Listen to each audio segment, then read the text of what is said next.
Ladies and gentlemen, dear colleagues, it is my pleasure and honor to welcome such a rich audience for today's panel discussion on the implications of the war in Ukraine for migration across the Prague Process region. The order of the interventions follows the following rationale. We shall start with the EU's response to the unprecedented mass displacement witnessed over the past 2 months, before looking at the situation of the millions of IDPs inside Ukraine. We shall then move to the migration implications of the war, but also the massive sanctions against Russia for the wider Prague Process region, before coming back to the practical needs and challenges in terms of reception and integration of Ukrainians. Finally, we shall conclude with outlining some possible post-war migration scenarios. Thank you all very much for being here together with us. I would like to thank you for the invitation to speak today in this very important meeting of this Prague process, which tackles a very important topic, which is very timely to be discussed also with our partners in the Prague process. As I am taking the floor first, I will try to set the scene by providing you with an overview of the current situation in the EU, with some facts and figures, and also the EU response to the crisis from a migration perspective. I will start by saying that the EU stands firmly by Ukraine and its people as they are facing this unparalleled crisis. We have continued to provide strong political, financial, and humanitarian assistance to Ukraine and its people. At the same time, the EU strongly condemns Russia's unprecedented military aggression against Ukraine. And since 25 of February, the EU has approved in 5 waves the largest ever package of sanctions targeting Russia's financial system, high-tech industry, as well as its corrupt elite. As concerns our area of activity, on 25 of February, we have partially suspended the EU-Russia visa facilitation agreement. And as a result, diplomats and other Russian officials, as well as business people, no longer have privileged access to the European Union. At the same time, the Russian ordinary citizens are not affected by this measure. Now moving to providing you with a situational picture, we are working very closely with our member states, our EU agencies, as well as international organizations, in particular IOM and UNHCR, to closely monitor the situation. And this work is taking place in the framework of what we call the EU Migration Preparedness and Crisis Management Network, which meets on a weekly basis and provides daily reports on the situation. At a higher level, the EU Council has activated what we call the integrated political crisis response. So there is also a mechanism to ensure a complete coordination EU response across all sectors, not only concerning migration. So I will give you an overview of the situation as of yesterday, because as I was mentioning, we have updates on a daily basis on the current situation. I will start by saying that we have more than 5 million people who have arrived to the EU from Ukraine, mainly in Poland, almost 3 million people, Romania, over 1 million persons, and then into Hungary, less than 500,000, and Slovakia, more than 300,000 persons. Just to tell you, only on 25 of April, we have had more than 46,000 arrivals only. Moldova is also one country which is heavily impacted. So we had more than 400,000 arrivals to the Moldova-Ukrainian border.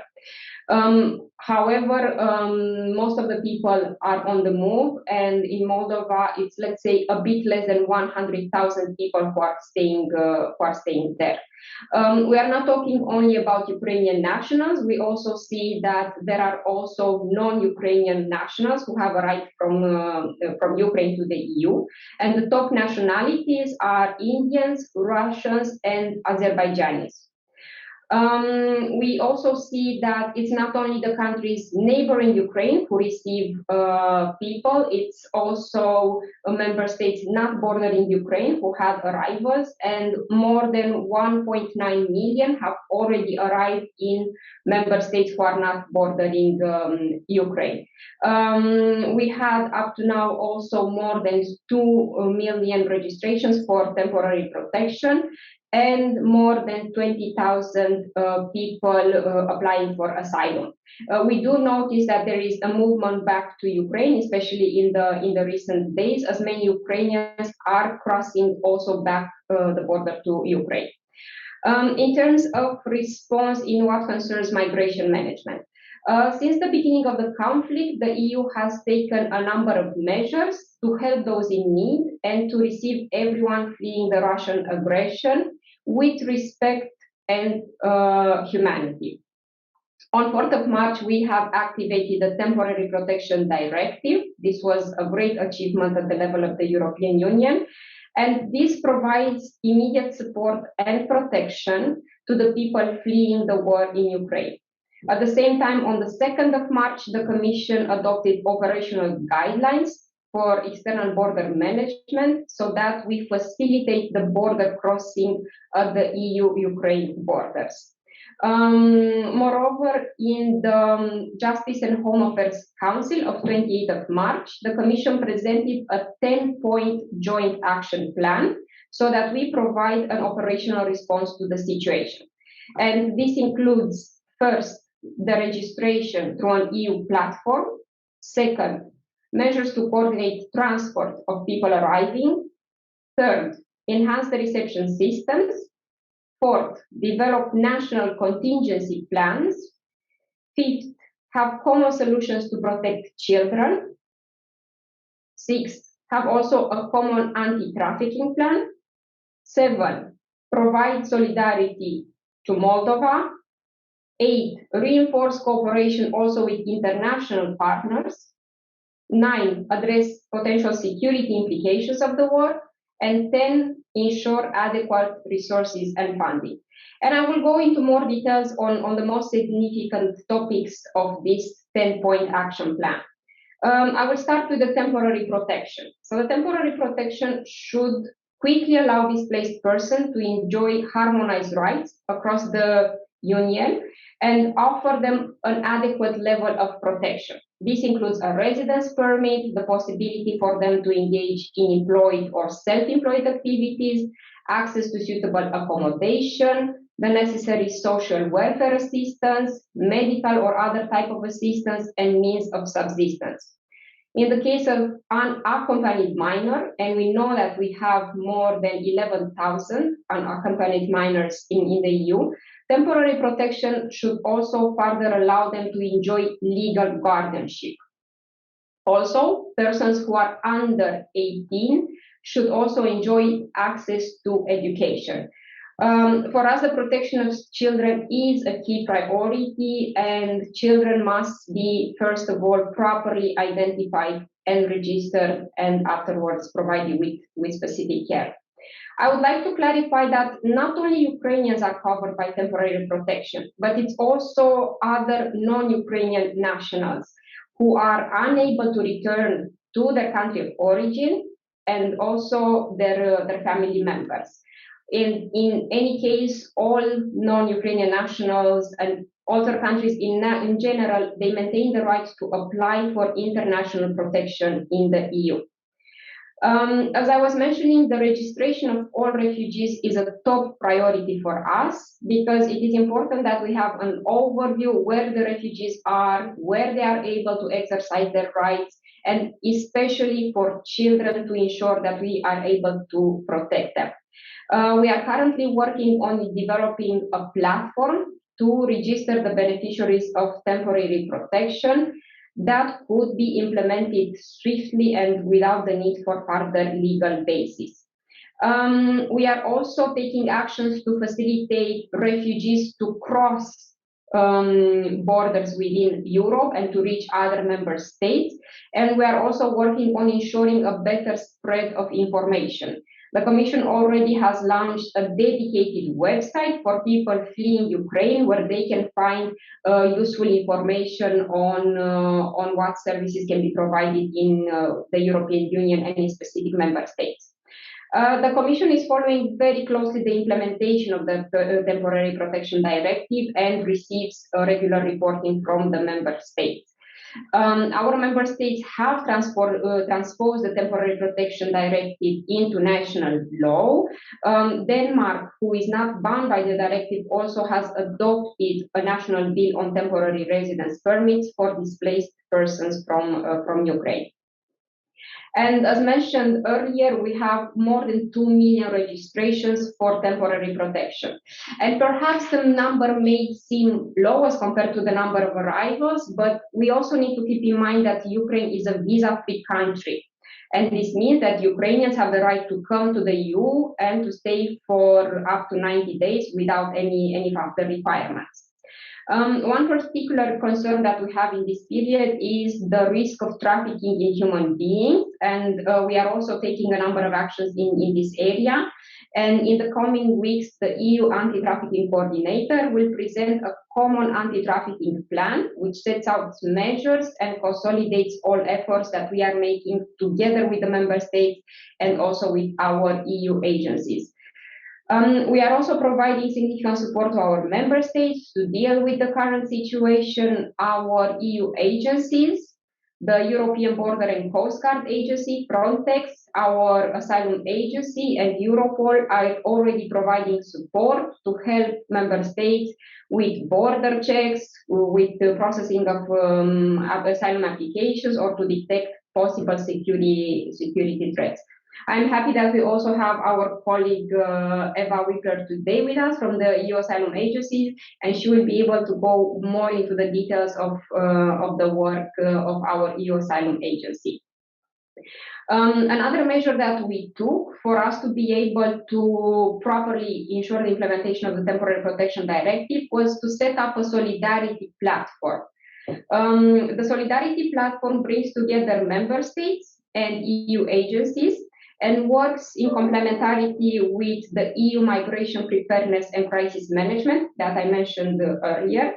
And it allows to coordinate the cooperation and the exchange of information among the member states in view of ensuring the implementation of the Temporary Protection Directive. The Solidarity Platform is collecting and examining the needs in the member states and coordinates the operational follow-up in response to these needs, in particular in what regards the reception capacity. The Solidarity Platform can also help to establish pathways towards non-EU countries that already host a significant number of Ukrainians. We are working very closely with our international partners, and in particular with Canada, the United States of America, and the United Kingdom, who themselves have also committed to set up legal pathways for people fleeing Ukraine. Canada has set up a scheme which doesn't have a limited number of places. The US committed to 100,000 places, and the UK committed to 150,000 places.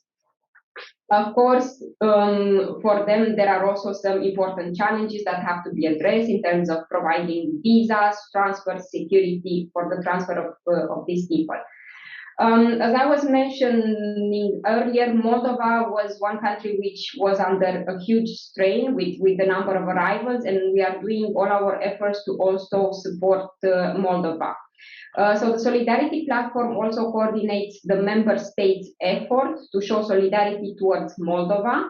And up so far, we had 12 member states, as well as Norway, Liechtenstein, and Switzerland, who made pledges to welcome almost 20,000 people from Moldova. And out of these pledges, over 1,000 persons have already been transferred from Moldova to our EU member states.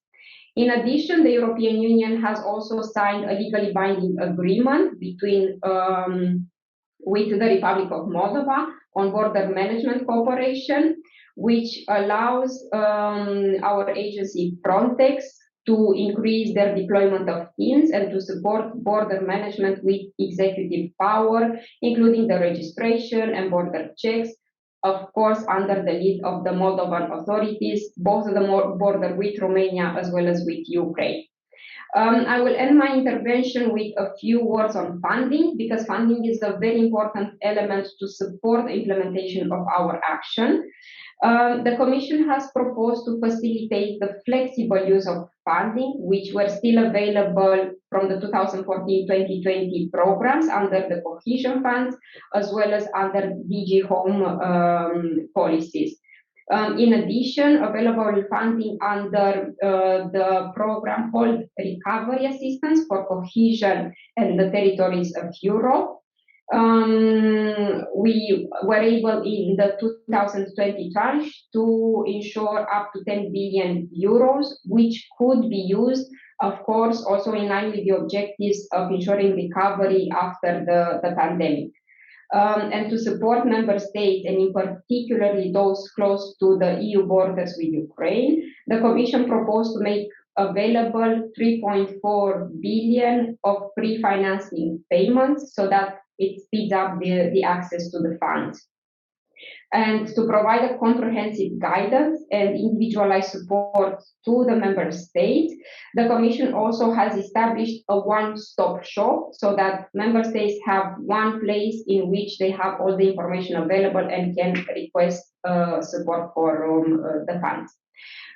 Also, as part of the EU contribution to the Stand Up for Ukraine campaign, our President of the Commission has announced an additional 400 million euros, which would be dedicated to support the refugees in the most affected member states from the Asylum, Migration and Integration Fund, as well as the Border and Visa Instrument.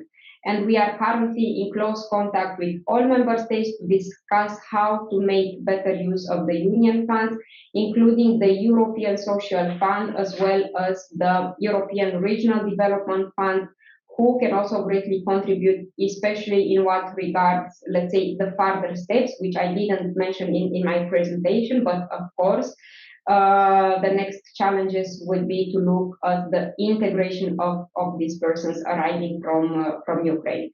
I would like to close here my intervention, and I'm looking forward to our discussion.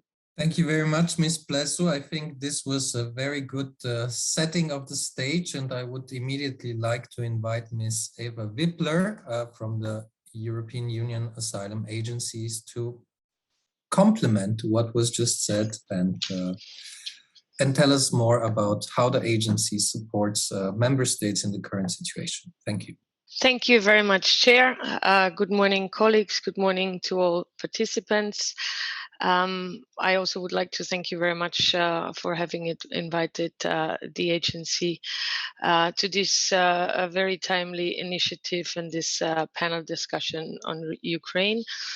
It is really a good opportunity to reflect together and also cross-regionally on the impact of the war and how we can provide support to countries and people in need in the most meaningful way. Georgiana from the European Commission already mentioned that the EU agencies are supporting member states. And here the EUAA, the European Asylum Agency, is one of the agencies first in line to respond to the immediate pressures that EU member states are currently facing as a result of the war. And I would like to talk you through some of the activities that we are currently undertaking to support member states' authorities. First and foremost, let me mention that the agency now provides operational support under operating plans to 9 member states, namely Greece, Italy, Spain, Malta, Cyprus, Belgium, Lithuania, Latvia, and Romania, and soon it will be 11. We have requests from the Czech Republic and the Netherlands as well. Most of these member states have requested the agency to support them in order to effectively implement the Temporary Protection Directive for Ukrainians, or also to support them with any other challenges that are stemming from the war in Ukraine. This is for the agency a critically important task. And depending on the member states, the operational support that we are offering also takes different forms. This includes support with information provision to displaced Ukrainians. In some cases, we support with registration for temporary protection or even the issuing of temporary protection cards. In other cases, we're there to simply ensure a smooth running of the registration for temporary protection by the national authorities. In other cases, we support with reception capacity in reception centers and also with contingency planning for reception of temporary protection beneficiaries. And we support also by providing interpreters. We carry out vulnerability screenings and we support also with voluntary transfers of beneficiaries of temporary protection to other member states. All this comes on top of the regular support that we are already providing to some of those member states' asylum processes and reception. So as you can imagine, but like everybody else here, we are working very hard to respond to member states' needs. And therefore, we are currently employing more than 900 experts and over 400 interpreters being deployed in all our different operations in member states.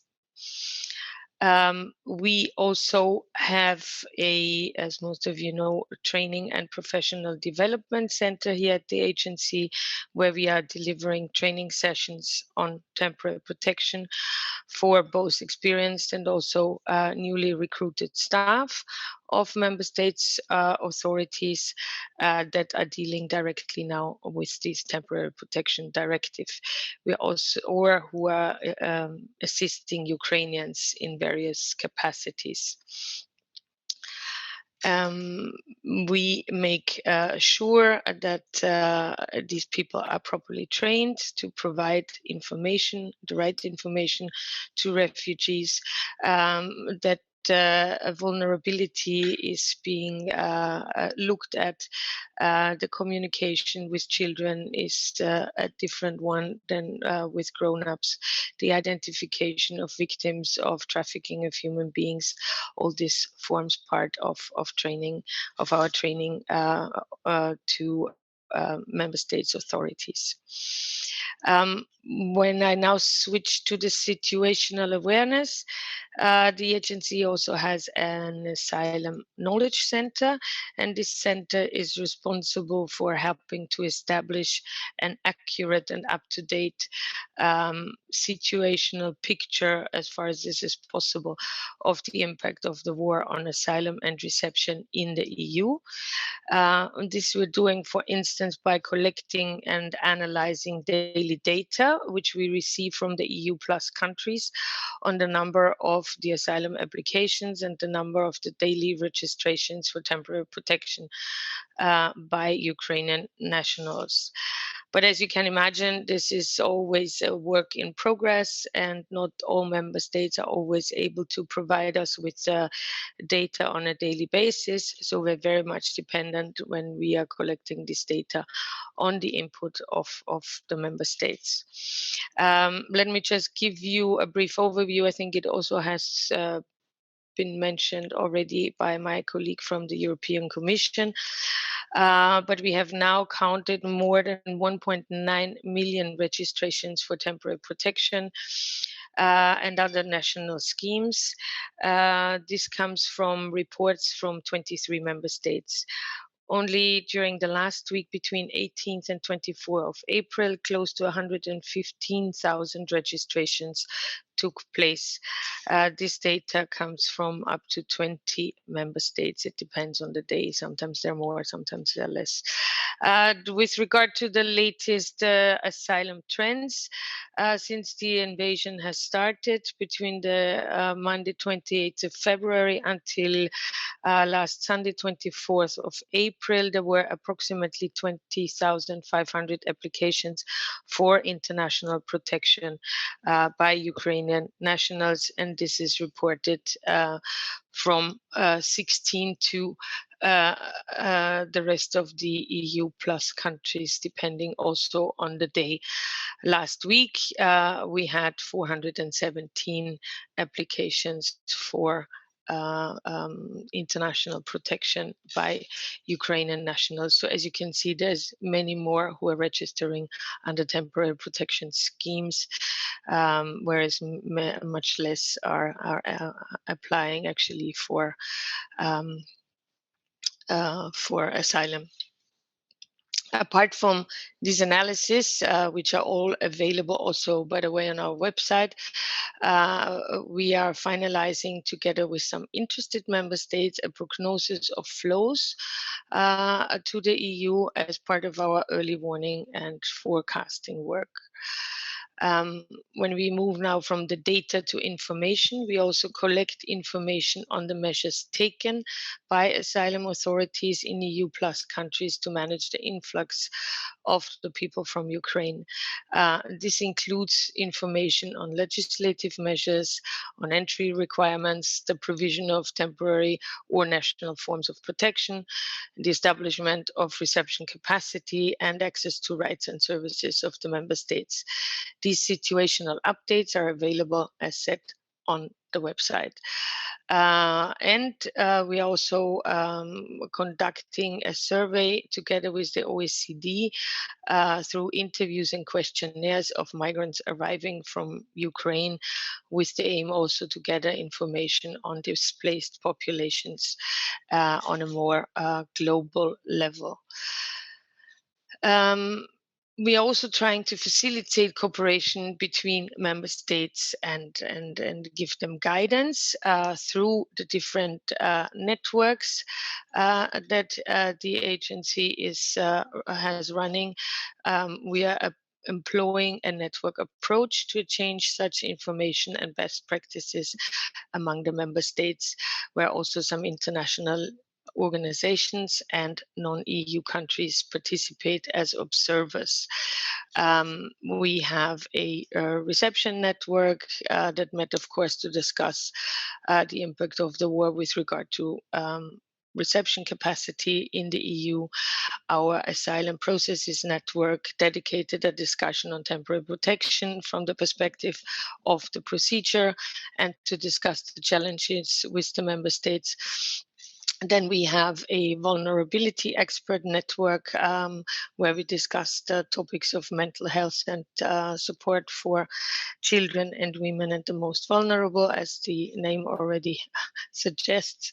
And we also have a so-called exclusion network that has met to discuss possible consideration on exclusion in the context of temporary protection.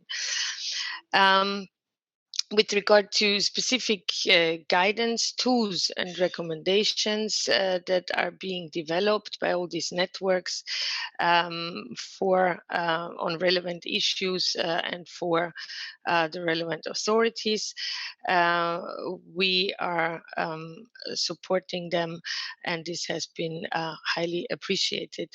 The agency has in this context also been working on guidelines for private accommodation and on guidance on asylum claims relating to the military service.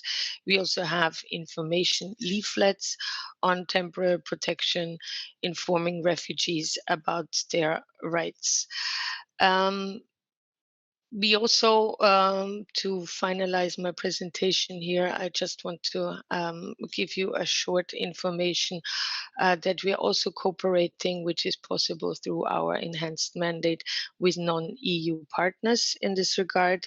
The agency took part in a scoping mission jointly with the European Commission and other EU agencies to Moldova to understand the situation on the ground and to identify where we can best provide support. We are now working on possible support to the operational cooperation between the member states and Moldova, especially with regard to transfers of displaced Ukrainians from Moldova to EU member states. There, in particular, we will be supporting in the provision of necessary information in the context that seems to be particularly required also by the displaced people themselves.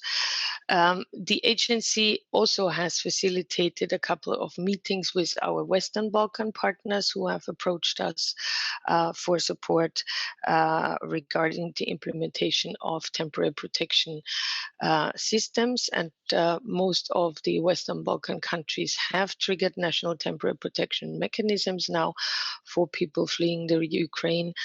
And since they were keen to align with the EU approach and share good practices, we are offering information sessions and trainings to our Western Balkan partners.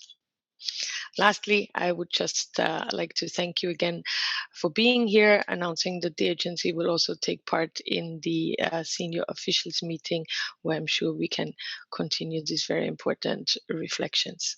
Thank you very much.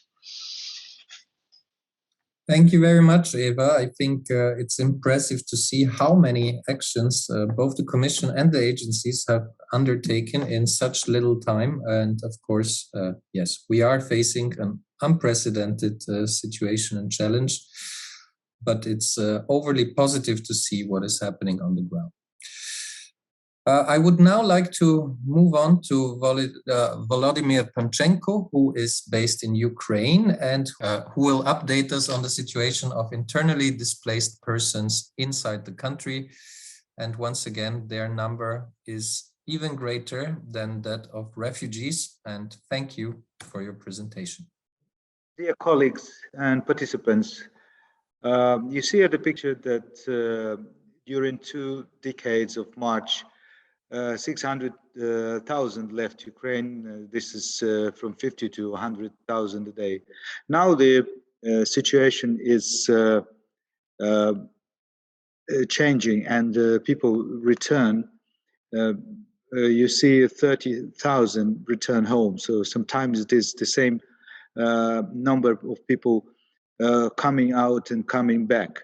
But those who come back create new humanitarian challenges for the government, and people will need support to reintegrate into their communities or found suitable communities. Mostly people reside now in western part of Ukraine, as you know, and the population there is more than doubled. People feel lack of livelihood opportunities sometimes and affordable accommodation in the host communities. And IDPs also return to care for family members who stayed behind. There is an administrative and technical trap. The state has to overcome these problems. You see that only 10% of displaced persons are registered. This is around 50,000 on average in each region. The second trap is institutional. The income of IDPs is decreasing, and the war continues, and the savings of IDPs are running out, and more people need to ask for assistance from the government. You see that financial support, immediate financial support in cash is needed by 56% of people, and also there was a problem of money excess, which is now has been solved by the government, 23%, and also people need clothes, 22%, and also food, around 20%. When speaking about comparative analysis of needs of IDPs and non-displaced persons, we have to have in mind that only 16% of IDPs have in ownership some accommodation. 91% of non-displaced persons own housing and apartments. This is a tradition in Ukraine. Speaking about what the government can do, immediately after the war started, the government started the support program, e-support. 2,000 hryvnias for each adult and 3,000 for a child, and monthly payment of 450 hryvnias to families who adopt migrants. And also the program, which has now been stopped, is 6.5 thousand hryvnias offered to the companies who employ migrants. And also, you know about the program of 2.2 thousand hryvnias from the United Nations Agency on refugees. Now, the third problem is the infrastructural problem. Even many houses remained undestroyed happily, but the habitat itself was ruined, and this makes it impossible to return.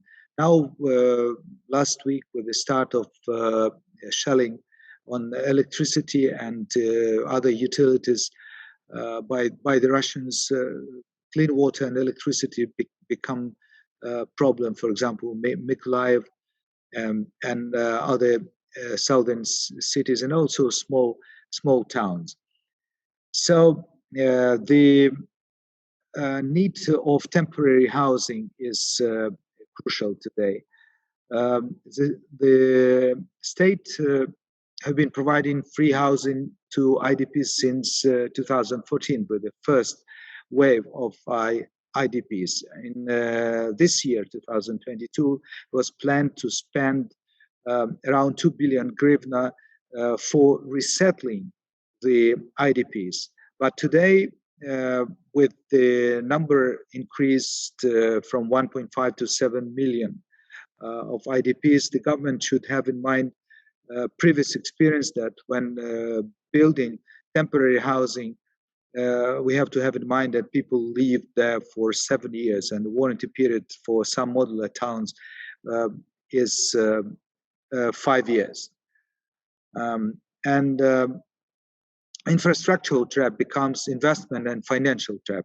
Existing lending programs were widened now, for example, affordable mortgage, but it is designed for active migrants. And as the migrants who have lost their jobs, they don't have money to do down payment and monthly payments. There's also a state program for people 70 to 30 when the housing exists in the hands of the local communities, and then given for free to the IDPs. But this program needs 10, 20 times much more money. Luckily, the government has solved the problem with the government together with the partners. IMF opened a special account for $5 billion per month. So the Ukrainian retired people and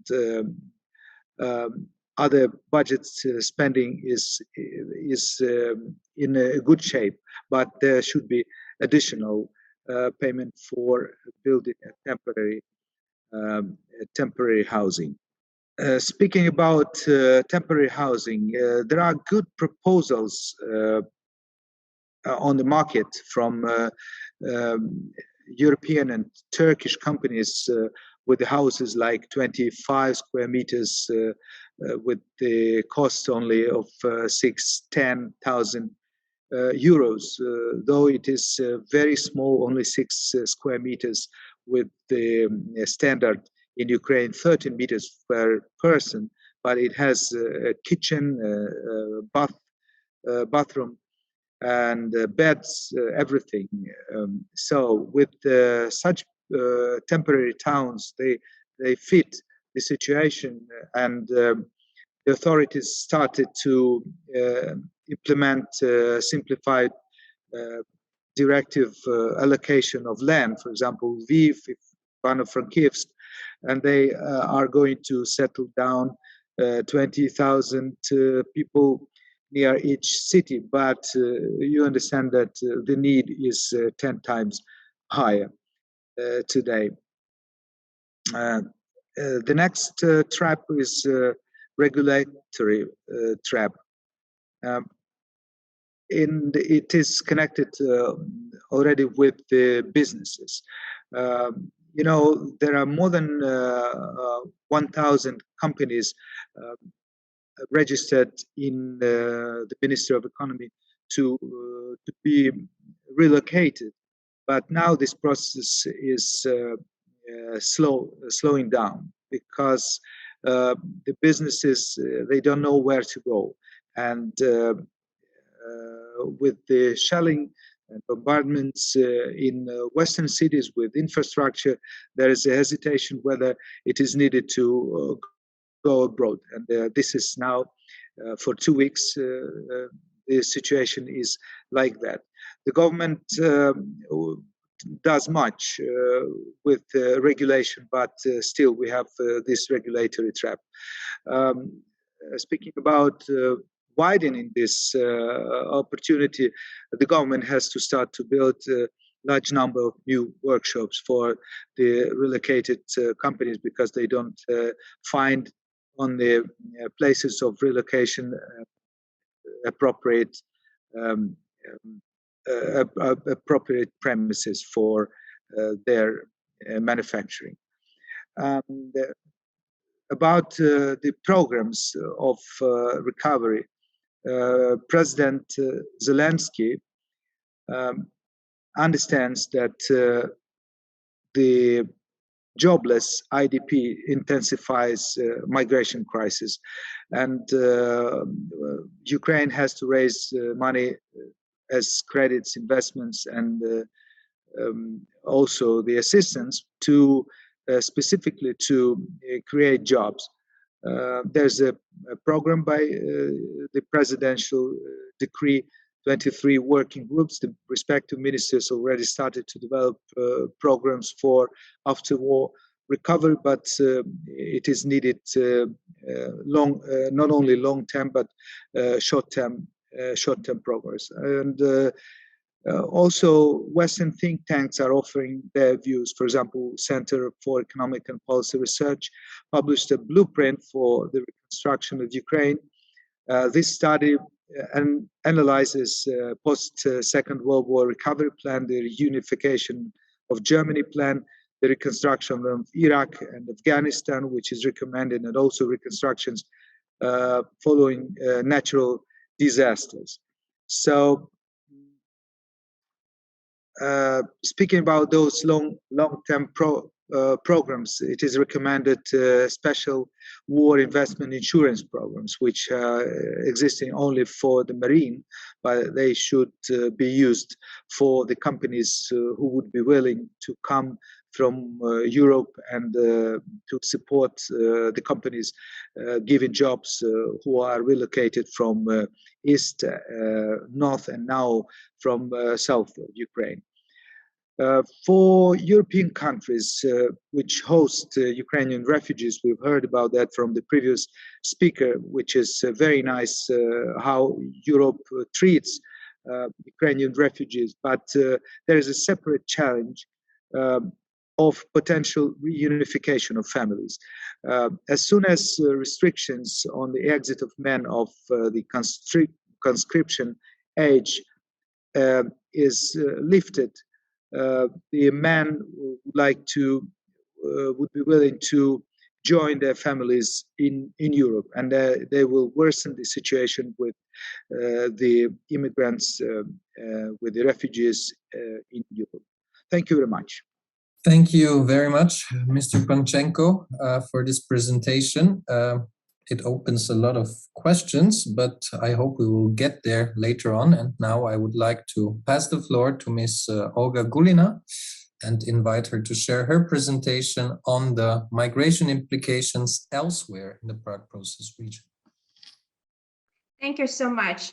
I have also created a PPT for your better understanding of my thoughts on the following 3 points. The first point is about modern migration outflows from Russia and a portrait of a potential immigrant. The second one is deals with impact of the war in the migrant sending countries. And the third one aims to present scenarios that seems as a realistic one in the years to come. Let us start. It is not a big secret that over decades, we observe, research, and analyzed migration from Central Asian and Caucasus country to Russia. Now we see so-called migration in reverse. The countries of Central Asia and Caucasus have already faced an influx of Russian nationals seeking to settle down outside of Russia. Here is important to say there is no official data from either the Russian Federation or hosting countries. Here you can see my summary of data from open sources and some interviews with a representative of state authorities which were available in media. According to my understanding and my estimation, it would be right to say that 260,000 up to 340,000 of Russian nationals left Russia and settled abroad since the war broke out. The newly independent states, as you can see here, Kazakhstan, Kyrgyzstan, Uzbekistan, Georgia, Armenia, are of special interest of Russian immigrants. There are a couple of reasons for this choice. The first reason is that those countries, I mean countries of Central Asia and Caucasus, have a liberal migration order of entry for Russian citizens. It means that, for example, the country of Eurasian Union, I mean Kyrgyzstan, Kazakhstan, Armenia, allow Russians to stay up to 30 days without registration. Then he or she can register on a simple notification basis. The procedure is quite simple, and also you can do it via internet. Georgia also allows a Russian to stay for up to 1 year on its territory. After 1 year, Russian national must leave Georgia or submit documents for a temporary or a permanent residence permit. But it's also quite feasible procedure. Uzbekistan relaunched a website that give an opportunity to submit documents for electronic visas. And the second reason why Russians prefer to immigrate to Central Asia and Caucasus, it's a social linguistical, I will say, choice. Russian language remain Franco-lingua in our region, and therefore Russian living in Russia feel quite comfortable in those countries, and in daily basis, in daily life, they can use their own language. And now is important question, who is leaving Russia?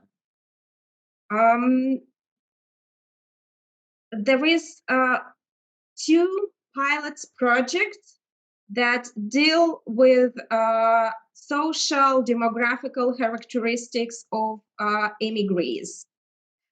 What we know exactly, the best minds, literally, creme de la creme of Russia are leaving the country. They are young, aged, as you can see, 25 up to 44. It's near 60. The majority of those working age, they're young, well-educated. 1/3 of them IT specialists. And what we know exactly, it's like non-return immigration. It means those people, majority of them, are not keen to get back to Russia. According to early survey results, we know that those people are not directly affected by war, yet they are leaving the country because of war. The push factor for their immigration are Russian censorship law, their fears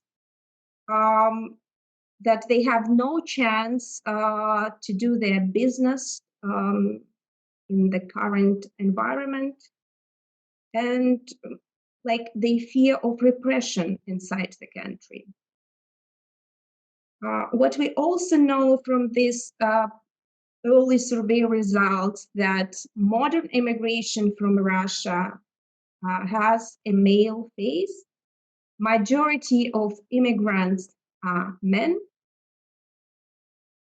And we keep observing what is going on in the coming months. We expected that the number of people interested to leave Russia will grow. Let us come to the second point of my presentation. It's about impact of the war on migrant receiving country. I will particularly say here, take an example of Uzbekistan. Here, you can see the official data from the Russian Ministry of Internal Affairs. At the end of 2021, over 4 million of Uzbek nationals, over 2 million of Tajik nationals, and approximately 800,000 of Kyrgyz nationals were registered on the territory of Russia for employment reason. We have already known that 130,000 of Uzbek nationals and over 60,000 of Tajik labor migrants returned home. As I told, I will give you an example of Uzbekistan because the data is available on Uzbekistan. Their Agency for External Labor Migration of Uzbekistan conducted its own survey on reasons for the return of labor migrants from Russia. It's over 15,000 of labor migrants or Uzbek nationals, it will be right to say, answered this survey. And we know that every 5th of them already lost their job in Russia. Near every 5th have troubles in transferring remittances from Russia to Uzbekistan. And 24%, it means near every 4th or a 5th Uzbek national said they did not plan to return to Uzbekistan, but might consider this option only if they lose their job. Interestingly, according to this survey, that every 36% of all respondents do not think about returning back to Uzbekistan because, as they said, they have a job contract in Russia and no chances to get a good job in Uzbekistan. Before I am going to come to my last point about scenarios, I would like to say that a couple of days ago, the Uzbekistani Institute of Macroeconomics Research published a policy brief. The main goal of this policy brief was to analyze what kind of migration destination are open to Uzbek migrants. What other country can change or diversify its migration flows. They come up with a very thought-provoking results. First of all, they find out that Poland, France, Germany, and the United Kingdom can supply from 8 up to 80% of current migration flows from Uzbekistan. Singapore, Arabic Emirates, and Japan can supply from 4 up to 49% of current migration flows from Uzbekistan. The precondition for such positive scenarios are fluency in English among potential labor migrants and diplomatic mission of Uzbekistan in those countries. Honestly, I'm not so optimistic as authors of this policy brief, but the idea as scenarios which they offer sounds quite interesting and needs to be taken in observation. The last main point about scenarios, what is going to happen in the nearest future. It is clear to me that scenario back to the past, or how I'd call it here, back to the pandemic past, is not realistic. Either in short-term perspective, up to 5 years or 3-5 years, or long-term perspectives up to 10 years. In my view, there are only 2 scenarios, a soft one or a hard one. Which scenarios will work out depends on many circumstances, the length of war, success of measures on diversification of migration flows. It also depends on actions of actors inside and outside those countries, and etc. There are some interesting points. For example, some Russian-based experts say that membership of Eurasian Union can solve a demographic pressure in Central Asian countries and employ Uzbek Tajik migrants in Russia. I'm personally less optimistic on this, given de facto exclusion of Russia from international markets, from international business.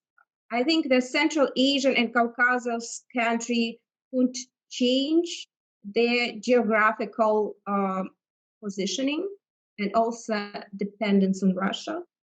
However, the main question, who can be a key player or who is ready to take a role of key player in the reform and integration in our region? China, the EU, India, Turkey, United States, all those questions remain unanswered and open and needs to be discussed. The hard scenario seems more realistic to me. In the years, or it's better to say in the months to come, we will witness some changes in citizenship law of Russia. It means those labor migrants who do not consider leaving Russia as an option, they can get Russian citizenship in a simplified order. And those naturalized Russian and Russian citizens, according to my understanding, can replace foreign workers on the territory of Russia. That's all. Thank you for your attention. Thank you very much, Olga, for sharing these insights on Russia, Central Asia, South Caucasus countries, which of course all belong to the Prague Process. I would now like to return to the EU side of events and invite my colleague Justina Fodelak to address the integration, reception, accommodation of Ukrainians across the EU. Thank you. Thank you very much, Alex, and thank you for your kind invitation to today's extremely interesting webinar. Indeed, I will move us again to EU and focus on a couple of issues related mostly to the inclusion and integration of temporary protection beneficiaries. As it was mentioned before, over 5 million of people fled across Ukraine's borders, with the vast majority heading to the neighboring EU countries. And right now, attention is necessarily focused, of course, on reception of those fleeing a war, because physical safety, humanitarian aid must be the first priority.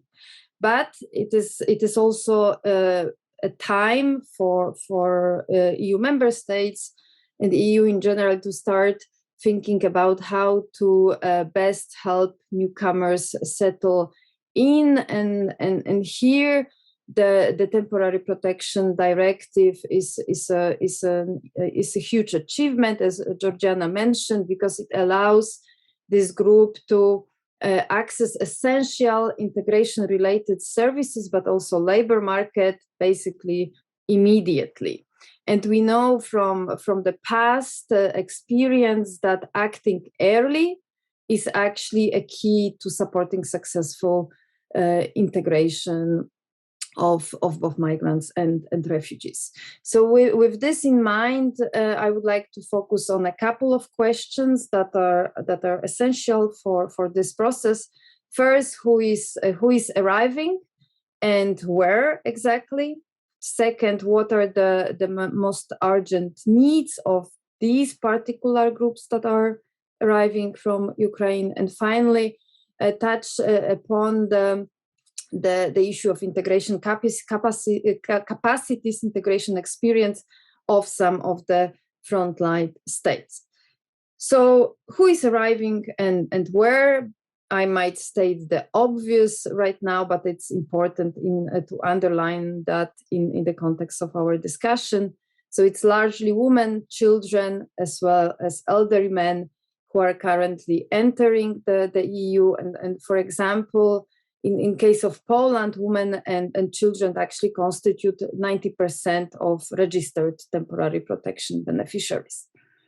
What is also important is that many people now arriving have networks, strong networks in particular EU countries, and they are moving to join them. It's not only frontline countries, but also Denmark, Germany, Czech Republic, Italy, or Spain, where that have actually considerable Ukrainian communities, and such networks are really critical source of help.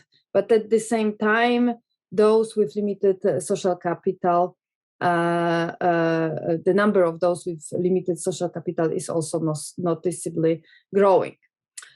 What we see, especially in the case of frontline states, that refugees go mostly to the biggest cities, or they prefer to stay close to the border, anticipating potential return. And actually, yesterday I checked that in case of Poland, 2/3 of all Ukrainian nationals, those that fled after war, but also those who migrated before, live in 12 largest metropolitan areas. So for example, Warsaw and Krakow, they constitute around 20% of population. So demographics, networks, destinations they choose, these issues influence the settling in process to the large extent. And let's move now to this urgent needs, and I will just name a couple of them. So what is critical is accommodation and housing. This is a really crucial aspects of the process, because without a place to live, no one thinks about work, no one thinks about school. So what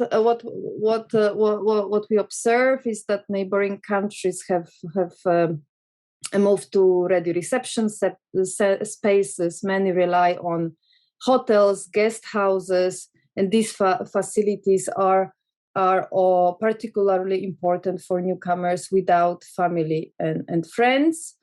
What is indeed remarkable is that the private sector and private citizens are stepping up to offer flats.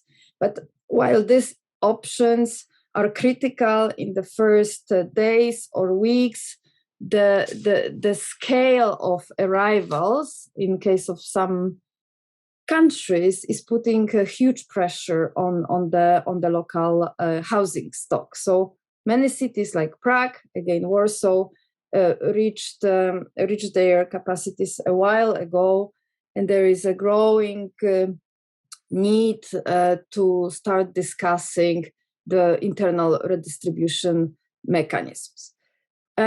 What is important in case of housing accommodation is that a number of frontline countries indeed have limited number of affordable and social housing. Therefore, authorities try to better use pool of private accommodation. For example, Slovakia, but not only, is providing financial support to private persons, tourist facilities, accommodating refugees. However, these solutions that are listed are far from being sustainable. And that's why the housing that's from my perspective, the most urgent need that needs to address. And here,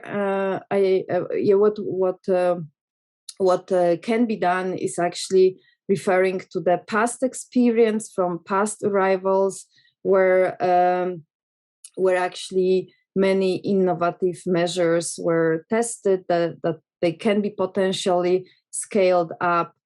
That includes co-housing initiatives, subsidies, incentivizing mobility, and so on and so on. So current situation that is very challenging, hopefully will spur new, sometimes radical ideas on housing. And then another quite urgent need that should be addressed is also related to demographics, to the profile of people coming, because we observed the debate about potential for labor market integration, and Andrea, I'm sure, will cover that in detail. But what I wanted to highlight in this context, that many newcomers are really sole caregivers of their children or parents, and without care, actually the care might be really the preconditions for entering labor market and becoming self-sufficient. So the care issue is, I think, together with housing, something that should be addressed as soon as possible. And related to that is, of course, integration of newcomers into the education system, and that the scale actually points to a massive implications for school system in the middle of school year, actually. Again, I would like to refer to some statistics. So as of yesterday, there were about 200,000 Ukrainian children attending Polish schools, only majority going to primary school. So while member states channel children mostly to the mainstream education, various measures are tested, like special classes for transition period, hiring Ukrainian speaking staff as assistants of local teachers. Some initiatives include also connecting Ukrainian students with distance learning options in Ukraine. So that's the example of Czech Republic, Latvia, but also a number of other countries. But we should also not forget about students, university students, because in their case, the education was also disrupted. So there is a support coming from declarations coming from many countries that access will be eased, if financial support would be provided. Some member states started hiring Ukrainian researchers directly. So a lot is happening, but there is indeed a need for better coordination when it comes to integration. And so I highlighted really just a couple of aspects that are crucial for settling in process. We should not forget that medical and mental health services are of utmost importance, and of course the labor market integration that will be covered shortly. And to wrap up, what should be said is that indeed the scale of arrivals would test any country, not only frontline countries, of course. But there is another aspect that we should remember about when it comes to inclusion and integration, that some of them have really limited experience when it comes to integration. And whereas many realized the importance of comprehensive immigration policies, there is still a room for improvement when it comes to integration. So we see that it's learning by doing for many of us, but there is also a lot to learn from experience that we gathered after 2015, 16. We should really revisit that. And last point is that in case of this region, because of limited experience, the integration policy has been largely projectized, and that is pointing to the need to shift to more long-term holistic approach, and actually finding this right balance between mainstream and tailored support will be a key in the coming weeks and months, mostly for this region. Thank you very much. I will stop here, and I'm sure Andrea will perfectly complement my intervention. Thank you, Justina. And yes, I would like to pass the floor to Andrea and just ask him to complement your intervention. Thank you.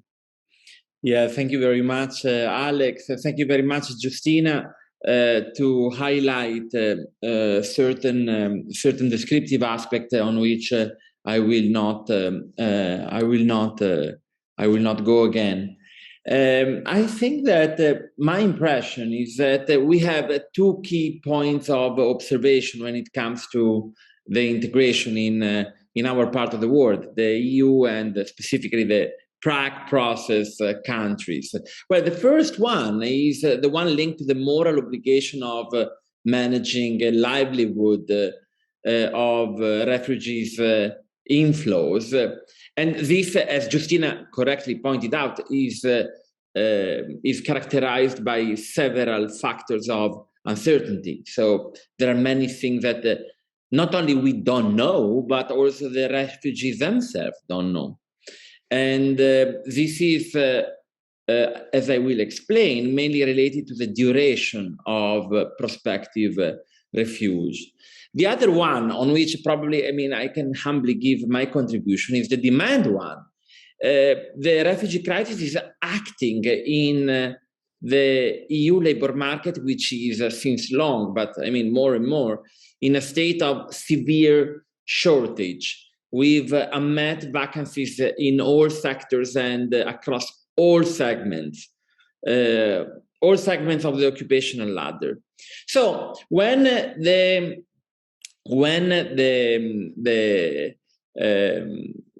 we received in March the information about the TPD, I remember a policy brief by Mr. Hoffman, by ICMPT. We all expected to manage this labor market integration strategy. However, now we've counting 2 months into the crisis, I feel, and it's the same sensation that I had in the previous refugee crisis in which I was involved, that, correct me if I'm wrong, a skills matching strategy, a labor adjustment strategy alone by the receiving countries is, how can I say, is hard to implement as a self-standing, because as usual we see that forced migration flows have their own color, and particularly this migration flow, this refugee flow has its own migration colors, uncertainty, and especially about the temporality of the movement.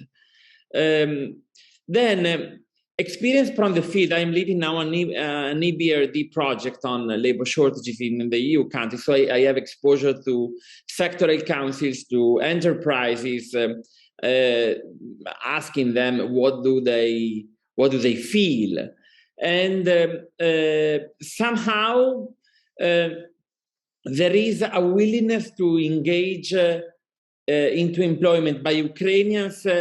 How can I say, lower than expected, but my radar is mainly focused on Romania, Hungary, and the Southern European countries. So probably people on the prime labor market, so Germany, Austria, France, and the Nordic countries may have a different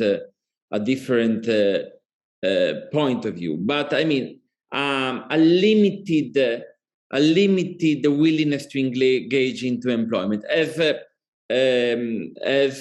Justina was pointing out. Family networks, critical, very important. They are leading the secondary movement. So the movement from the first country of welcoming to the receiving country. Specifically, I was exposed to what is happening in the center in Rimini, in northern Italy, which is the biggest hub of reception. So mixed bag of I don't want to in-camping policy with host communities, mainly with this huge Ukrainian community in Italy.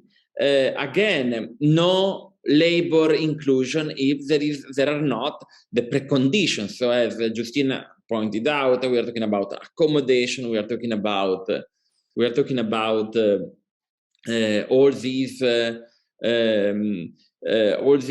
we call it post-arrival services in labor migration, but I mean here it's really an integral part of the equation. And somehow, I mean, also talking to private employment agencies and sectoral councils, there is a feeling by employers that who is shouldering the risk of potential mismatches. So if we hire somebody who is not I mean, qualified to work or proved not to be a good match, I mean, who is shouldering the risk? Because if you are recruiting somebody from the local market, an Italian from the local market, I mean, you can say just, okay, that was not a match. But if you recruit an Ukrainian refugee, probably a woman with accompanying children that came on purpose for getting this employment and it does not work, who is shouldering the risk? And this is, I think, a key point in future labor market integration strategies. Now, let me move to the country of the Prague Process on which I am more attached, which is Hungary. We have, but first of all, I mean, we have new evidence from a labor market observatory that in high-end manufacturing, the PPP level wages in Hungary, in Hungary for skilled workers are, I don't want to say on par with Germany, but they are catching up. So we are expecting also returns to Hungary, and also Prague Process countries will become competitive. So That's something new emerging after the COVID crisis. But when it comes to this first movement to Hungary, especially of those coming from Transcarpathia, we are witnessing through the hub center of the Order of Malta that there are many returns for mainly two reasons. First, there is from Hungarian nationals a very strong attachment to the land. You know, many refugees mention that they want to be there first. I mean, in our history department, we were quite surprised by it.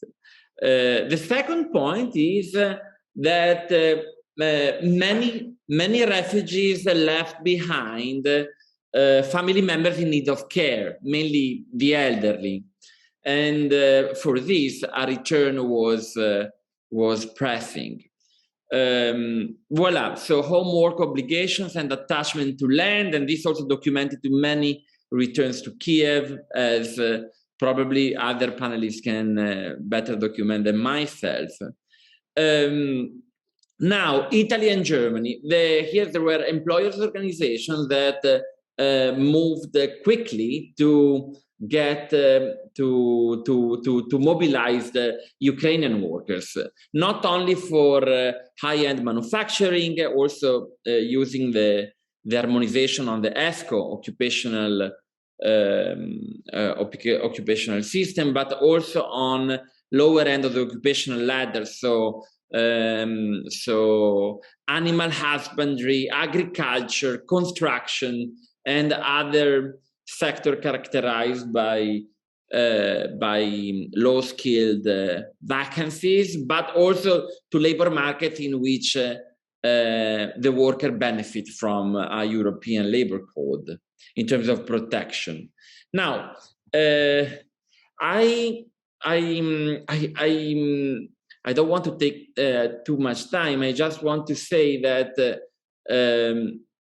this perception by employers that Ukrainians want and are likely to go back home soon make it difficult to find what the European employers are looking for, which is tenured matches for a structural labor shortage. And for this reason, I think that, but I'm not qualified because I was too young, observers from the findings of the Yugoslav refugee crisis in the second half of the 1990s. However, let me conclude that I think that the key variable from my point of observation, which is the one of employers, is the management of the temporality of this refugee flow. Alex, back to you. I know that there are many interesting contributions. Thanks for giving the chance to share what I see from the field. Thanks a lot, Andrea. I must admit that as a moderator, I've greatly failed with time limitations for the speakers, which means that our Q&A and discussion will be very short afterwards. But now I would like to immediately pass the floor to Frank Duvel for a bit an outlook into the future and some post-war migration scenarios. Yes, good morning, everybody. Lack of time makes my task even more difficult, presenting a 10-page data-rich paper in 5 to 10 minutes. So I'm looking at post-war scenarios, and last year in November, I had prepared forced migration scenarios for the case of a Russian invasion. Then my worst case scenario became reality. Unfortunately, I got the numbers fairly right, about 10 million I predicted. And the method, and that's why I mentioned that, was to take the 2014 displacement patterns as a precedent. So the local economy in the Donbass was ruined. Almost 57% of the people were displaced, only 12.5% returned. And then I apply this to the territories affected by the current invasion. The actual numbers, of course, deviate because on the one hand, men are prevented from fleeing, whilst the proportion of people fleeing the oblast under attack is higher than in 2014. And also people are fleeing from the territory not immediately affected by the fighting. In any case, developing post-war scenarios is a lot more complex, I found, than developing scenarios on the impact of the war, because there is a much larger number of drivers. That's the main challenge. So what I consider very briefly is a pre-war situation, so existing migration networks on the one hand, migration aspirations on the other hand, then some key drivers of forced migration because they are different from drivers of voluntary migration, and third, capacity and resilience of the host countries and communities. And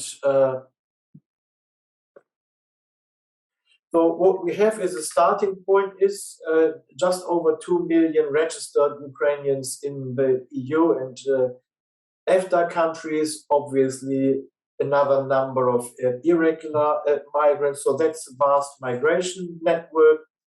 Then the proportion of people fleeing is higher than it was predicted from 2014, because people also flee in a preemptive fashion.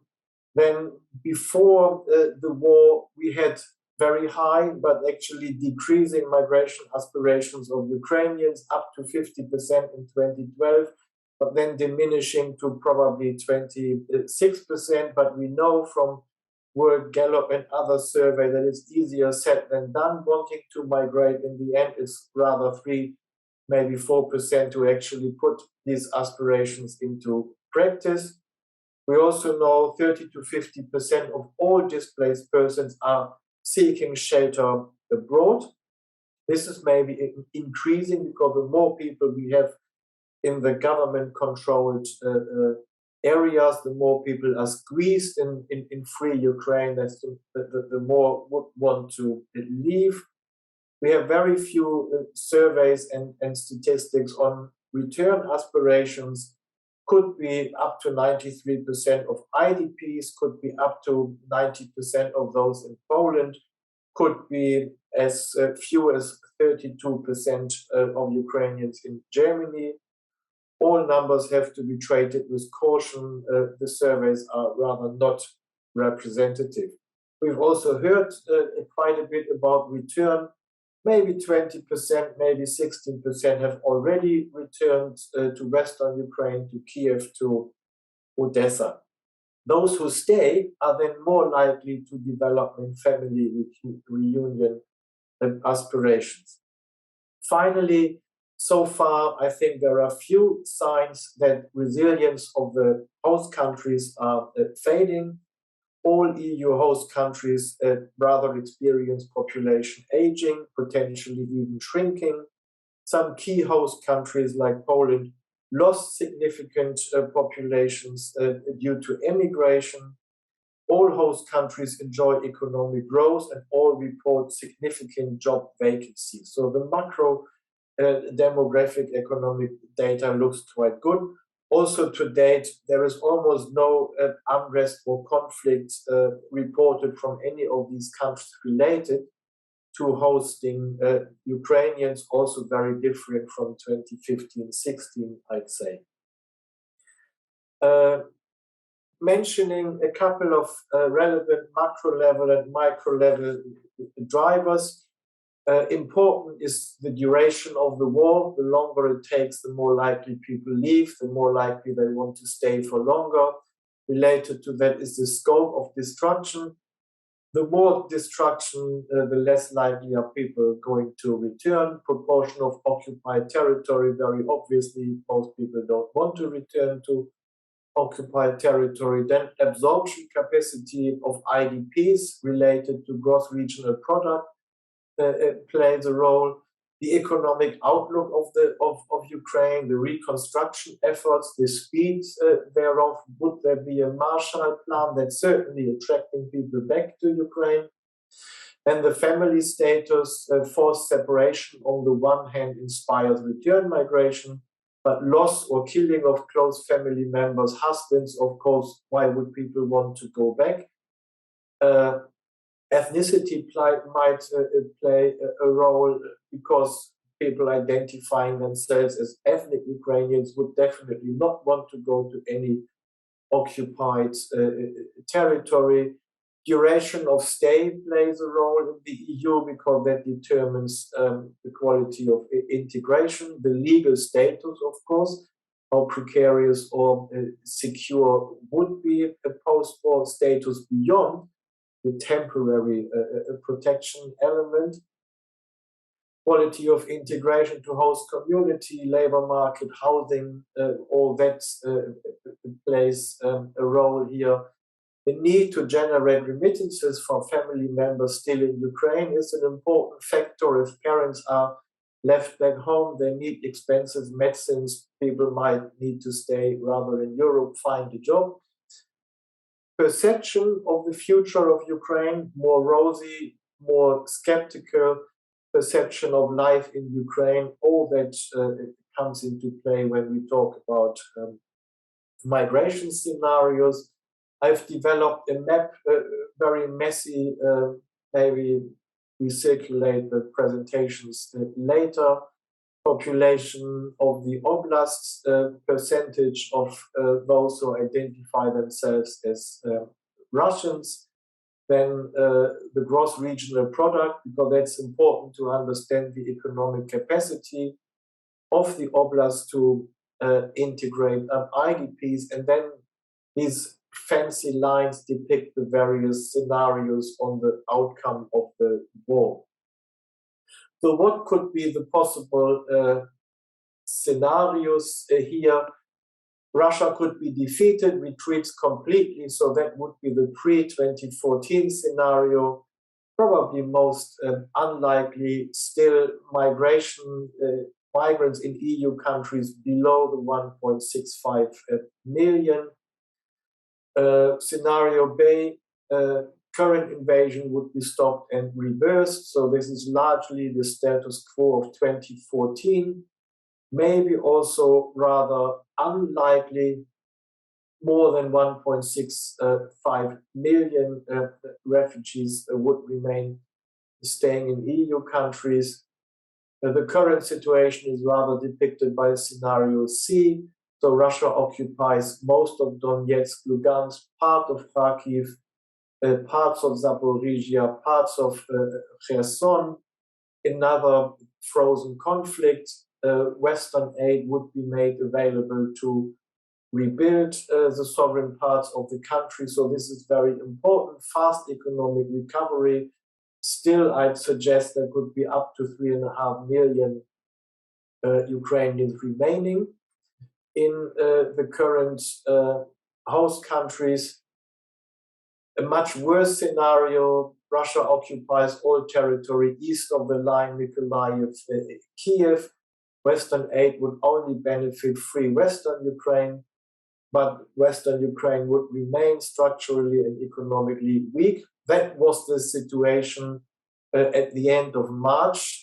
This is now more unlikely because of the retreat of the Russian army. In that case, we would have probably up to 5 million Ukrainians remaining in EU countries. The worst case scenario, probably Ukraine would be defeated, little or no reconstruction, no economic recovery, probably rather unrealistic. 18.8 up to 20 million people might be displaced, longer term seeking shelter outside of Ukraine. Protracted war, similar to the situation in Ukraine. Reconstruction is stalled, rather no economic recovery, very precarious security situation, ongoing continuous migration, at least 20 million people, 60-70% of the entire population would leave. And to summarize this, it would look like these 6 scenarios, and there are lots of in-betweens, like depending whether or not Russia would continue invasion to the west, Mykolaiv and Odessa Oblast. And I stop here. I think I managed pretty good with timing. Extremely condensed and extremely challenging task, I must admit. Thank you. Thank you very much, Frank Duvel. I think you did excellently, both on drivers and scenarios.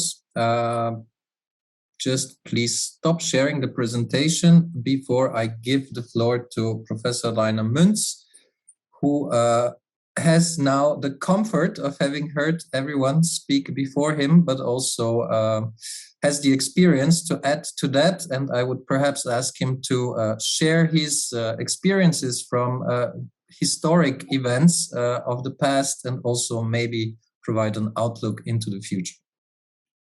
Yeah, thank you, Alexander. Hello to everyone, and congratulations to the presentations that we have heard, substantial. And when I relate to what Frank has just said, you see the huge uncertainty linked to what is going on. Historical examples are, as we know, the conflicts in Afghanistan, in Syria, and a few others. Difference being that there you have an internal civil war, whereas the situation in Ukraine can not be described as a civil war, because we have an external foreign military force invading parts of the country, although there might have been some support among a few Ukrainians living in the Donbass and Kuzbass region. But it's not a civil war. I think that makes a big difference between, say, the cases of Syria and Afghanistan. If we use the Syrian blueprint, we see that there it took about 7-8 years until about 50% of the total population were either internally displaced or had left the country and found protection or some sort of protection elsewhere. Now, I think there's 4 populations of concern, the largest one being Ukrainians being either internally displaced or having left the country temporarily, or some probably for good. Then we have third country nationals in Ukraine who have left and who have a lesser status in the EU, but the comfort of having a country they can always return to, which is a difference here. Then we have Russians who have left. We heard about this earlier today, Russians who have left their country, a couple of 100,000. And then we have third country nationals in Russia, or dual citizens, leaving for economic reasons. Because the economic repercussions are not only felt in Ukraine, but also in Russia, which will most likely reduce the demand for migrant labor, which has implications for the Central Asian countries from which migrant labor to Russia has been recruited traditionally so far. Now, the question that we are having from the European side is how to deal with the people who are coming. We're offering them protection, temporary protection, which means a year plus maybe an additional 12 months, 24 months, something like that. And the question is, to what extent do we want to integrate these people, and to what extent do we want to prepare them to return? This is partly our own choice, and this is partly in the hands and the choices, depending on the choices of people we'll be making. This fully depends on what Frank has just elaborated on, the continuation and outcome of the war, and then the question what territory will remain under the control of the government in Kiev, and whether for whom there is return alternatives and possibilities, and for whom there is not. But it immediately raises questions that need to be addressed. For example, do we integrate children coming to Europe into Polish, Czech, Hungarian, or Austrian and German curricula? Or do we help them following a Ukrainian curriculum? Just to give you an immediate example here on the issues. Now, if the conflict would become protracted, or if there would be some kind of cold peace, you can expect a secondary movement of the men and fathers left behind in Ukraine that will be joining their wives and children, who have, which is, as we know, the predominant group that has come from Ukraine these days. So this is, how you say, in parallel to what we have seen from flows from Iraq and Syria, where we first had, but it was the opposite, young males coming. And then after 2017-18, we saw family reunion, basically bringing women and children from these two countries to Europe. So that's, I think, the questions that we are having beyond, I mean, just the sheer numbers. And they are dependent on scenarios on which we have little influence. So it's important to understand that there's lots of unknowns, and we have to take political decisions, despite the fact that there is this high degree of uncertainty. I think that's a big challenge for policymakers. We have already heard, and I think rightly so, that the situation in some countries is not sustainable. I mean, the housing situation and the labor market situation in Poland cannot shortly absorb 1 or 1.5 million people additionally. Situation is easier in countries like Germany or Portugal or Austria that have just taken in 1 to 5% of the total Ukrainian refugee population, whereas in the case of Poland, they are close to 40% when you compare to the 5.2, 5.3 million people who have left. There's also certain people who have not yet registered as people asking for temporary protection, but are waiting apparently to take a decision. And that's one of the main reasons why the neighboring countries, in particular Poland and Romania and Transnistria, are having a large Ukrainian refugee population, because it's easier to go back to Ukraine from there, or at least it appears to be easier, and people are just crossing the border and try to stay nearby. Where we have a similar situation when you look at the first stage of Syrian outflows, where people were also trying to stay nearby in Jordan, Lebanon, and the southeast of Turkey in order to be able to go back anytime, which has by and large not materialized. So I think it will be important to see what the outcome is, an outcome that we don't know yet.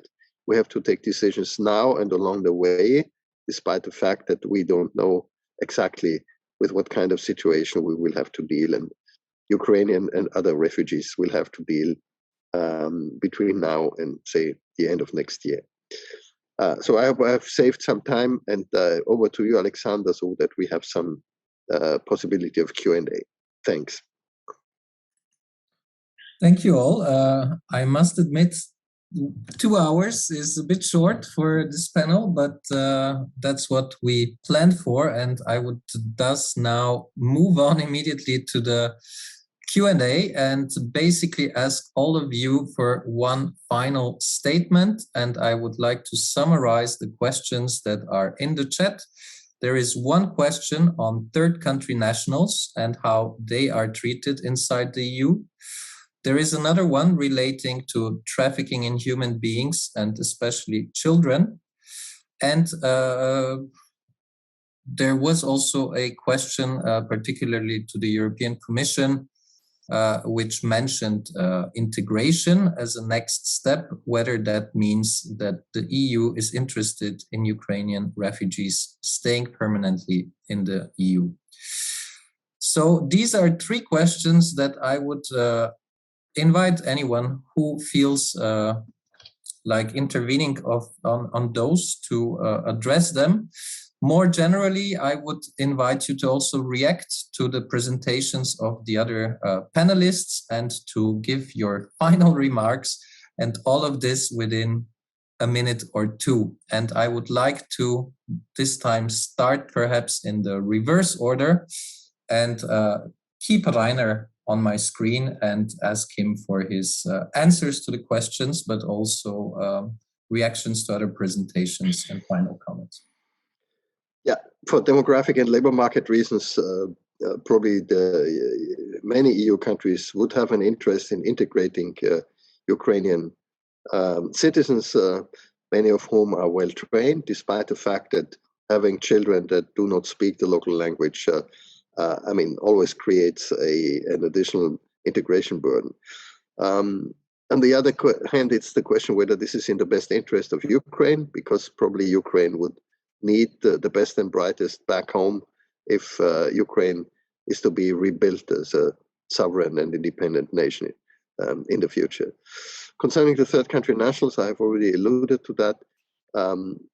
If these third country nationals did not have refugee status in Ukraine or asylum requests in Ukraine, these third country nationals have the possibility of going home, even if this is not, a pleasant outcome. But many of them were students who probably cannot continue with a Ukrainian curriculum. And if they are labor migrants, the question is whether there is probably their jobs might not reappear immediately. So that's my point of view. That this is the only reason why these people can, whether it's possible to treat them differently, or some of them differently. Thanks. Dank u wel. Over to you, please. Feel free to address all these issues. Yeah, thanks. Similar point. Ukraine is in a very sad situation, almost torn apart between Russia and EU in terms of population. It's depleted of its populations at a point in time when after 2014 the outlook of Ukraine was rather positive. So whilst I understand the sort of discussion on integration and long-term perspective of Ukrainians, I also very much understand concerns of a country depleted by its people, which would want them to go back. And it all depends, I think, on the reconstruction efforts, on some kind of a Marshall Plan, which would offer another sort of positive outlook, attracting people back to Ukraine. Thanks. Thank you very much. Andrea Salvini, your final comments and reactions. Well, I have not much more than what Rainer and Frank said before. What I feel is that 2 hours is not enough, and probably, if we could find a way to continue to exchange thoughts in some ways so that we share on this situation which is on the move. Also, I think that it's very interesting to understand how to manage the return, also not to deploy the Ukrainian the labor force in Ukraine of valuable skills for the reconstruction phase. This is an important thing because, of course, any employers in Europe is trying to get people who are, let's say, better off in terms of education and skills. Thank you, Alex. Thank you very much. Justina Frelak, your final comment. Yes, thank you. I would like to actually quote the title of ICMPD next week conference. It's called "Nothing is more permanent than the temporary." And I think it's very good and actually fitting our discussion. And I think that this thinking about temporality should really not stop us, in my opinion, in thinking about inclusion and in integration, because we can also think about this win-win situation. Because if someone is integrated into labor market, his or her qualifications are recognized, can capitalize on these skills, can expand them. So then he or she has better potential to rebuild the country. So this temporarity, yeah, I mean, the big question whether we should invest if someone can return, but yeah, this temporarity might last years for some, and that's why maybe that this more proactive approaches are should be considered, and the same goes for education. I mean, we see the mainstreaming policies, but at the same time, many children attend Ukrainian education in parallel, and maybe this is the way out. Thank you. Thank you very much, Justina, also for mentioning the upcoming Traffic conference, which is next Tuesday, which addresses exactly forced displacement and is co-organized by ICMPD. So please inform yourselves. The Traffic conference with a G at the end is on Tuesday. It will be very interesting and the findings are very rich. It's been research and analysis for several years, and it touches exactly on the topics that we're discussing. Next, I would like to pass the floor to Olga Gulina and ask her for her remarks and answers. Okay, my last remarks probably will be more or less question to all panelists and participants. This war will have consequences and will change European and Eurasian continents forever. However, we already witness and know about humanitarian migration in mass from Ukraine, but less and less experts deal with scenarios of possible migration, humanitarian migration from Russia. Russia with population of 147 million, we need to think over what will happen for nearest future with the people living in Russia. That's all. Thank you. Thank you very much. And I would then like to pass the floor to Mr. Panchenko. Thank you for invitation, and thank you, Mr. Duval, for your reports. My suggestion is that nevertheless it is shocking for the public. I believe that will be with the figures which you announced only briefly, but still we have to share it in Ukraine, which is not clear, and there are wrong expectations, for example, to get 500 billion to 800 billion dollars for recovery plan, which is not to happen. So there should be the demographical and immigration part should be included into considerations of economic plans, because still we do not have them such sharp as we see it here. And thank you for the conference. Thank you very much, Mr. Panchenko. And I would pass the floor to Eva Wippler to react to the questions and presentation. Yeah, thank you very much. Also for me, it was very, very interesting, even though, as mentioned by many of the colleagues, a very troublesome subject. And I think along these lines, we will continue and enhance our support that we are giving as an agency to the EU member states, because it will be key in the future that this spirit of solidarity will persist. There is one concrete example that I have been giving before on our guidance on private accommodation, which is for various reasons, as we have heard, an important part of reception, and our guidance will be available as of May, so basically as of next week, which we hope will also help member states to accommodate people. And more on a general line, we will have to continue to provide sufficient reception capacities and integration measures, because also what has been mentioned here almost by everybody, this is unfortunately a situation that will stay here for a long time. Thank you very much. Thank you. Last but not least, Georgiana Plesu, there were some questions addressed to you specifically in the chat, but please also feel free to react to the presentations and speakers.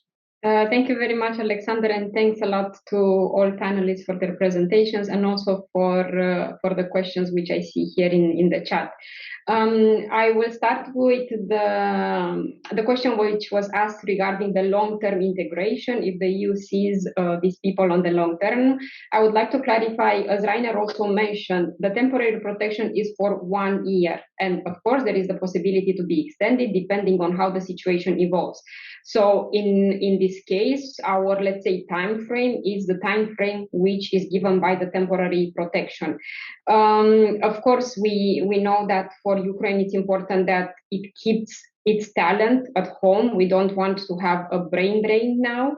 And I also have to say that in all of the measures that we are taking, we are working very closely with our Ukrainian colleagues, be it here in the Ukraine's mission in Brussels, being within the country with the State Migration Service, especially. We have a very good cooperation. It's actually impressive how the Ukrainian colleagues still manage, to perform their functions despite the situation in the country. We recently had some discussions about their efforts to, release the migrants which are currently held in detention centers, so their efforts to identify them, to cooperate with the countries of origin, because of course the countries of origin need to take the ultimate responsibility. So at the same time of them fighting the war, they are also trying, to protect the borders, trying to prevent irregular migration to the EU. So it's just amazing how they are doing all of this. We are also having Ukrainian colleagues attending the Solidarity platform. So indeed, all of these discussions that we're having, it's in close cooperation with them. So we are taking measures together. When I mentioned integration, I was referring mostly to, like the early integration measure, like the education, housing, labor market, which have to be, they are already provided under the Temporary Protection Directive, but we have to make sure that they work in practice as well. And on the labor migration, actually, yesterday the EU adopted a legal migration package, which also has some specific actions to facilitate the integration into the labor market of people fleeing the conflict. And this refers to a pilot project that we will make on an EU talent pool. So we will have an EU-wide platform to match the needs of the employers with what people fleeing from the war are looking in terms of job. Of course, I have heard all the other, let's say, challenges, and especially in Justina's presentations, indeed, we have to take into account that most of the people arriving are, women, mothers with children, elderly people. So yes, without the child care, it's difficult for a woman, for a mother to actually find a job. But indeed, we are doing our best on that. It was also mentioned the issue of trafficking in human beings. As I mentioned, we are intending to put forward an action plan, a joint action plan, and this would cover different measures from prevention, awareness, so that potential victims are fully aware of what are the risks of trafficking in human beings, protection of the victims, also measures related to the investigation and prosecution, so the cooperation between the law enforcement authorities to follow these cases and to properly investigate and prosecute them. One important aspect is also the registration of people who are willing to accommodate, or vehicles who are coming to transport the people at the border, because we do know that there were a lot of citizens who are, let's say, very kind and good-willing, but it's important also that there's a tracing of who is taking a person and providing accommodation and who is transporting a person, so that we avoid the risk of trafficking in human beings. Children are a very important priority because they are also a very important category, very vulnerable. That's why I mentioned that it's important to register them so that we know exactly where they are and what they are given in terms of protection. If they are unaccompanied, member states should appoint legal guardians so that the is someone responsible for them. And we are also planning to issue some specific guidance for the protection of children. I have also seen some questions in the chat. I see that there are many questions now in the chat. Probably I will not be able to look into them. But I have seen the question of third country nationals, so non-Ukrainians. What I would like to clarify is that under the temporary protection, it is not only the Ukrainians who are covered, but it's also third country nationals. So those, for example, who had a refugee status in Ukraine, as well as their family members, and also those third country nationals who had a residence permit and for some reason they are unable to return to their country of origin. Of course, if third country nationals are able to return to their country of origin, this is what they are expected to do. And of course, it's also important to mention that countries of origin also need to take responsibility for their own citizens. Of course, if they are able to return safely into their country of origin. And in any case, as I mentioned, all third country nationals have the right to apply for international protection. So even though we're not speaking about the Temporary Protection Directive, all third country nationals, when arriving into the EU, they have the right to apply for international protection. So that would be, let's say, a different strand of application, but they have the possibility to do so. And of course, ourselves at the level of the European Commission, we are very strong on the principle of non-discrimination. This is something that we have in the EU law, in the Charter of Fundamental Rights. And of course, we insist on the application of non-discrimination in the implementation of the legal provisions. I would end here. Indeed, I found that probably 2 hours was not enough to cover this vast subject, but I found that we had very rich and good discussions. Thank you.